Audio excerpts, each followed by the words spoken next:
코로나19와 우리나라 병원의 대응에 대해서 살펴보겠습니다. 가천대학교 엄중식 감염내과 교수 모시겠습니다.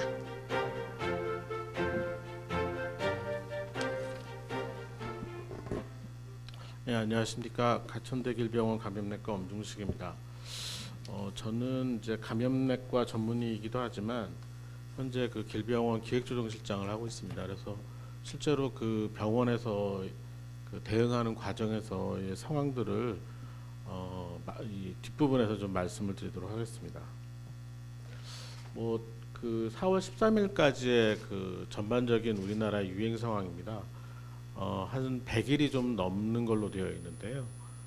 실제로는 이제 1월 달에 그 작년 12월 31일 날 중국에서 우한 지역에 상세불명, 그러니까 원인이 불분명한 폐렴이 발생했다라는 발표를 한 이후에 정부와 학회가 이제 그 대응 준비를 하고 뭐 이런 과정들을 생각하면 사실 한 넉 달째 지금 지속이 되고 있는 상황이고요.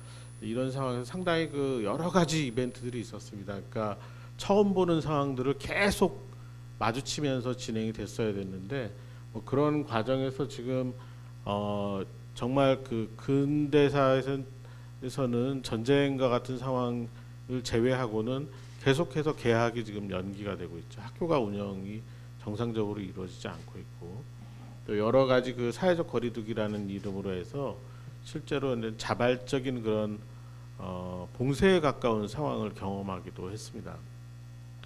그래서 너무나 많은 상황들이 있어서 이걸 뭐 일일이 말씀드리기는 어렵지만 어쨌든 4월 13일 이후부터는 확실히 그 확진자의 발생 상황이 좀 안정적으로 가고 있고 최근에 이제 더 긍정적인 상황은 10명 안팎의 확진자들이 계속 나오고 있는데 이 중에 대부분이 해외 유입 사례라는 점입니다. 그러니까 우리 지역 사회에서 실제로 확인되는 그런 환자들이 단단위로 줄어들었다. 그것도 뭐 어제 같은 경우는 1명, 오늘은 3명 정도 발생을 했는데요.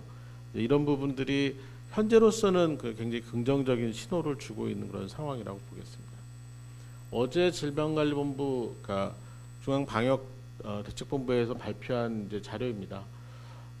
지금 그 전체 확진자가 이제 1,728명입니다. 오늘 10명이 합쳐서 이제 1,738명이 지금 이제 확진이 된 상황이고요. 근데 이제 이 표를 보시면은 실제로 우리가 그 검사한 숫자를 보시면 거의 한 60만 명 가까이 지금 검사를 했거든요. 그러니까 굉장히 많은 검사를 계속해서 진행을 하고 있는데 그것도 좀 다행스러운 게 하루에 15,000건 이상, 뭐 16,000건, 18,000건까지 검사를 하다가 지금 검사 중인 그런 그 수치가 8,999건, 그러니까 9,000건 이하로 줄어들기 시작했습니다. 그만큼 의심되는 환자들이 많이 줄고 있다라는 걸 의미를 하고 있고요. 이것들이 실제로 이제 우리 지역 사회에서의 감염이 감소하는 것과 관련된 그런 증표로 보시면 될 것 같습니다. 그래서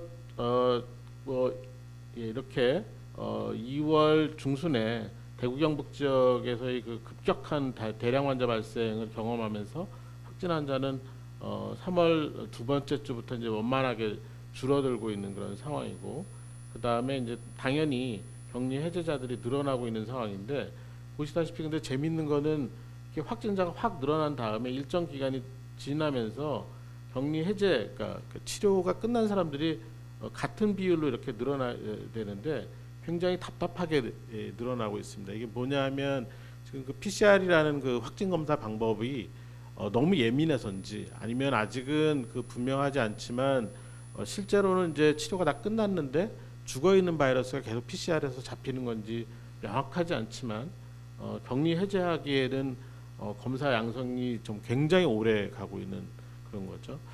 특정 환자분 같은 경우는 거의 60일이 넘게 PCR 검사가 양성으로 나오다가 이제 어제 퇴원한 걸로 나오고 있는데 거의 2달 가까이 이렇게 PCR 검사가 양성으로 나오는 특별한 그런 그 상황을 저희가 경험을 하고 있습니다. 저희 병원에서도 지금 흉부 CT에서 완전히 폐병변이 사라지고 그리고 임상 증상이 하나도 없는 그런 분인데 PCR 검사가 계속 약양성 또는 미결정 상태로 나오는 게 반복되면서 2주째 지금 퇴원을 못 하고 계신 분도 계십니다. 이런 상황에 대한 고민들이 계속 있는 상태이고요. 예, 뭐 당연히 일일 의심 신고나 확진자 현황을 보시면은 의심 신고가 줄어들고 있습니다. 전반적으로 줄어들고 있는 것들이 아까 말씀드린 대로 상당히 그 좋은 상황인데, 그렇지만 여전히 불안 요소가 있죠. 특정하게 확인이 된 진단된 분들이 상당히 많은 그런 사람들과 접촉한 사례, 특히 뭐 유흥업소라든지 뭐 이런 것과 관련해서 접촉자가 많이 늘어나는 그런 사례들이 아직까지는 우리 사회에서의 유행을 완전히 안심할 수 있다라고 말할 수 없는 그런 불안 요인이 되겠습니다. 예, 누적 격리 중인 환자와 격리 해제자들이 이렇게 이제 거꾸로 이렇게 줄고 늘고 하는 그런 상황을 보여주는 표가 되겠고요. 이제 그 확진 환자를 그 인구 10만 명당 발생하는 걸로 통계를 보면은 역시 뭐 대구 지역이 가장 많습니다. 이제 10만 명당 280명. 전체 환자의 63% 정도가 대구 지역에서 이렇게 발생한 상황이고요. 그래서 실제로 우리가 재생산 지수라고 전파력을 말하는 그런 그 지수를 지표를 측정을 할 때 우리나라가 전반적으로 2에서 3 정도의 그 재생산 지수를 보인다고 하는데, 대구 경북 지역은 훨씬 더 높은 걸로 나오고 있습니다. 훨씬 더 높은 걸로 나오고 있고, 특히 그 중에서도 신천지와 관련된 전파 사례는 뭐 재생산 지수가 7까지 올라간다라는 그 중앙 역학조사반의 그 데이터들을 보면은 이게 우리가 그동안 경험했던 것과 굉장히 다른 그런 강력한 전파력이 있다라는 것을 얘기를 하고 있고, 이런 것과 관련돼서 실제로 여전히 우리가 안심할 수 없다라는 게, 한 명의 환자가 이렇게 굉장히 많은 6,000명, 7,000명의 환자를 만들어낼 수 있다라는 상황이기 때문에 아직까지 그 주의를 요하는 그런 상황이 되겠습니다. 네, 그 그래프를 보여드린 거고요. 또 우리나라의 좀 뭐 다른 나라도 이제 연령별 데이터를 이렇게 쉽게 확인하기가 어려운 그런 상황이긴 하지만, 우리나라는 이 20대에서의 감염률이 굉장히 높습니다. 전체의 그 인구 10만 명당 한 43명 정도 생기고 있는데, 이것도 착시 현상이 있는 거죠. 그러니까 신천지 그리고 대구 경북 지역에서의 어떤 좀 특별한 그런 유행 양상 때문에 요 연령대에서의 감염이 굉장히 많았고, 요 연령대에서 감염률이 많은 것들이 젊은 연령대, 그러니까 40대 이하가 전체의 50%가 넘습니다. 그러니까 이것 때문에 우리나라가 사망률이 다른 나라보다 낮게 보이는 그런 효과가 있죠. 그렇지만 뒤에 보시겠지만 7, 80대의 사망률은 그렇게 낮지가 않습니다. 예, 이렇게 보시면은 남성이 조금 더 사망률이 높은 걸로 되어 있는데, 지금 치명률이 한 2.26% 정도 되고 있고요. 그러니까 100명이 감염이 되면은 2명 정도가 2명 조금 넘게 사망을 하고 있는 그런 상황이 되는 거죠. 근데 보시면 80대에서의 사망률이 23%가 넘었습니다. 그러니까 4분의 1은 사망한다라는 거고, 70대도 10%가 넘었습니다. 굉장히 높은 사망률을 보이고 있어서 결국 이 연령대, 고위험군에 해당하는 이 연령대에서의 사망을 낮추는 것들이 굉장히 어려운 문제라는 걸 보여주고 있고, 앞으로 우리가 유행에 대비하면서도 이 연령대에서의 사망을 어떻게 낮출 수 있느냐, 그런 준비를 할 수 있겠느냐, 뭐 위중한 환자들에 대한 진료 그리고 그 진료 시스템을 지속적으로 유지할 수 있고, 또 이런 분들이 많이 생겼을 때, 대량으로 생겼을 때 대응 체계를 우리가 충분히 갖추고 있느냐, 이런 부분에 대한 논의가 필요한 것 같습니다. 현재 위중 환자들이 아직도 꽤 있습니다. 완전히 인공호흡기를 달고 뭐 에크모 같은 특별한 장비를 달아야 되는 분이 29분 정도가 지금 계신 걸로 되어 있습니다. 그 중에서도 7, 80대가 19분으로 굉장히 많습니다. 60대 이상으로 보면은 전체 뭐 한 90% 가까이가 이 위중에 있어서, 아마도 앞으로도 위중한 분들 중에서 사망자가 나오지 않을까 생각을 하고 있습니다. 근데 전반적으로 보면 전체적인 치명률이 한 3%대까지 올라갈 가능성이 상당히 있습니다. 아까 말씀드린 대로 이제 최근에 그 상황은 해외 유입자가 증가하는 것들이 주 원인이 되겠습니다. 그리고 유입 국가를 보시면 굉장히 다양한 그런 국가에서 오고 있고, 이거는 우리가 팬데믹이라는 특별한 상황이기 때문에 어쩔 수 없는 상황이었죠. 근데 우리가 어떻게 보면 굉장히 그 상황이 안 좋았던 게, 발원지라고 할 수 있죠. 이 코로나19의 발원지인 중국과 굉장히 가까운 지역에 있었고 그 중국과 굉장히 가까운 상황에서 매일 3만 명 이상이 중국 지역에서 입국을 하고 있었습니다. 그 중에 9천 명 정도는 한국 국적을 가진 분이었고, 그러니까 실제로 이 입국을 막아야 된다라는 얘기가 나왔을 때 우한 지역에서만 매일 1,500명씩 들어왔거든요. 그걸 막는 게 결코 쉽지가 않았습니다. 3만 명을 갑자기 막아버리는 순간에 생기는 그런 파급 효과라든지 이런 것들을 바로 결정할 수가 없었는데, 그리고 그 당시에는 이제 중국에 국한돼서 유행이 크게 일어나고 있었지만 지금 이제 전체적으로 우리나라 이외의 지역에서 굉장히 많은 감염이 발생하고 있고, 입국자 수가 하루에 20만 명, 18만 명에서 20만 명 사이에서 지금 5천 명 정도로 떨어졌거든요. 이런 경우는 이제 컨트롤이 가능한 수준이 됐기 때문에 입국자들을 다 자가격리시키고 그런 형태로 지금 가고 있는 상황이 되고 있습니다. 지금 보면 10만 명당 발생자 수를 보면은 뭐 스페인이 가장 높고, 그 다음에 그 전체 사망자는 미국이 가장 높은 그런 상황인데, 우리나라는 그런 것에 비해서는 사망률이 좀 낮은 편에 속하고 비교적 관리가 잘 되고 있다. 근데 이게 왜 관리가 잘 되고 있느냐? 앞서 박종원 원장님께서 얘기하셨지만 실제로 이런 것과 관련돼서는 우리나라의 그 민간 의료의 인프라가 상당히 우수한 수준이다. 그리고 그런 그 중증 환자를 진료하고 또 여러 대량 환자가 발생했을 때 관리하는 능력이 이미 상당 수준이 되어 있다. 특히 의료인의 개개인의 역량이 일정 수준 이상 이미 올라간 상황이고, 이제 그렇게 의료진의 이 수준이 올라가는 그런 상황이 된 것은 어떻게 보면 민간의 노력이 대부분이었다라고 저는 판단을 하고 있습니다. 그래서 이제 앞서서는 이제 그 전반적인 추이를 말씀을 드렸고요. 이제 3사병원 입장에서의 대응을 좀 보겠습니다. 이제 1차 의료기관이나 2차 의료기관 또 의원급 의료기관에서 대응을 좀 말씀을 드리고 싶었는데 좀 오해의 소지도 있을 수 있고 정리되지 않은 부분이 많아서 3차 병원만 먼저 말씀을 드리면, 뭐 제가 있는 병원 길병원의 상황입니다. 이 4월 20일까지 전체 그 내원객, 그러니까 이게 저희가 이제 그 통제를 하기, 병원에 입장하는 분들을 통제하기 시작한 게 이제 1월 말부터인데, 1월 말부터 이 선별진료소, 그러니까 통제소를 통해서 이제 입장한 분들을 일일이 다 여행력이나 또는 뭐 실제 이제 병원을 왜 방문했는지 발열 체크하고 호흡기 증상 체크하고 이런 것들이 40만 명 넘게 했습니다. 그러니까 이제 저희 병원 정도가 그렇고 저희 병원보다 훨씬 많은 사람들을 한 병원도 있을 거고 좀 적게 한 병원도 있을 것 같고요. 선별진료에서 2,684명을 받고 호흡기 안심센터에서 1,667명을 받습니다. 그리고 의심 환자를 288명 선제격리해서 확진 검사를 한 다음에 퇴원을 시켰고, 그다음 실제 16명의 그 확진 환자를 받습니다. 근데 다행스러운 거는 아직까지 사망자가 없이 받습니다. 에크모 달고 뭐 호흡기 달고 중증 환자 위주로 받는데 다행히 사망자가 없고, 그중에 뭐 투석하는 환자도 있었고 93세 할머니도 계셨습니다. 근데 다 잘 치료가 되고 있는 그런 상황인데, 한 분이 좀 이 뇌에 뇌 손상을 입은 그런 상황이 발생을 해서 그분은 이제 후유증이 남는 그런 케이스가 될 것 같고요. PCR 테스트를 병원 자체적으로 한 게 2,588건 했고, 여기에 이제 외부 수탁 나간 것까지 하면 더 많은 검사를 진행을 한 상황입니다. 결국은 한 3개월 동안 병원이 전체가 여기에 매달렸습니다. 그러니까 여기에 저희가 인력이나 이런 것들이 동원된 추가 인력을 고용하고 이런 것들을 얘기를 안 드렸지만 어마어마한 노력들이 들어갔다라는 걸 보여드리는 거고요.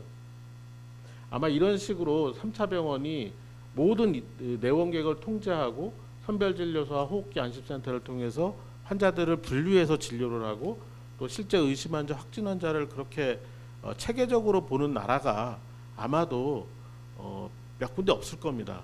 실제로 미국이나 일본 또 유럽 지역에서의 그 유행 양상을 보면 대량 환자가 발생을 하면서 의료 체계가 그냥 무너져 버렸거든요. 그래서 중증 환자 진료는 뭐 사실상 제가 보기에는 불가능한 상황이 됐고, 이 환자들을 분류하는 것조차도 지금 안 되고 있지 않나라는 의심을 할 정도로 아주 뒤죽박죽이 된 상황이 보여지고 있거든요. 근데 어찌됐건 우리나라는 이런 형태로 가고 있는데, 그런 데는 그 여러 가지 그 요인들이 있는 것 같습니다. 근데 이거는 좀 나중에 기회가 되면 또 설명을 드리도록 하겠고요. 결국 그러면 이제 앞으로 코로나19가 어떻게 될 것이냐. 이제 5월 이후에 이 지금 현재 10명 전후의 확진자 발생이 유지될 가능성도 있고 더 감소할 수도 있습니다. 왜냐하면 해외 유입 사례가 계속 있기 때문에 완전히 0명이 되기는 어려울 것 같습니다. 그렇지만 저희가 바라는 건 해외 유입자를 빼고 우리 지역 사회에서의 발생 감염 환자가 0명이 되는 나오지 않는 그런 상황이 되는 것이 가장 그 희망적이면서도 바라는 그런 상황이 되겠고요. 그 다음에 이런 상황이 안 되면 어떻게 되겠느냐. 왜냐하면 지금 뭐 3월 마지막 주말부터 슬슬 이 사회적 거리두기가 완화되고 또 이제 긴장이 이완이 되고 또 지금 날씨도 굉장히 안 도와주고 있거든요. 이 상황을 너무 날씨가 좋거든요. 그러니까 중국과 우리나라의 공장이 다 멈춰서거나 최소화로 돌아가면서 그런지 미세먼지가 안 생기는 그런 상황이 되니까 집에 계시기 너무 어려운 그런 상황이죠. 이제 그런 여러 가지 그 인구가 다시 사람들이 밀집되는 현상 그리고 접촉이 늘어나는 현상 때문에 산발적인 소규모 유행이 생길 가능성이 있고 그거 이외에도 요양병원이나 중소병원 또 여러 가지 밀폐된 공간에서 집단이 일을 하는 그런 데서는 집단 감염의 가능성이 여전히 남아 있는 그런 상황이고 이게 이제 대규모 유행으로 이어지는 것과 관련해서 이제 조용한 전파라는 표현을 쓰는데 이런 조용한 전파가 안 일어나게 하는 것들이 되게 중요한데 이런 조용한 전파의 주범은 건강한 사람들입니다. 건강한 사람들. 그러니까 결국 젊은 사람들의 이 활동량이 늘어나게 되면은 상당히 위험할 수 있는 그런 요인들이 있는데 이것들을 합리적으로 설명을 하고 자제시키기가 굉장히 어렵다라는 거죠.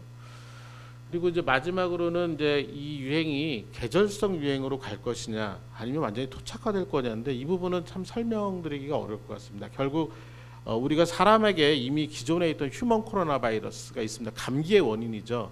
이 휴먼 코로나 바이러스도 어느 시점에서는 사람에게 완전히 새로운 감염을 일으키는 바이러스였을 겁니다. 그렇지만 굉장히 오랜 기간 몇천 년, 몇만 년 동안 우리 인류와 접촉을 하면서 그냥 감기로 남아있게 되거든요.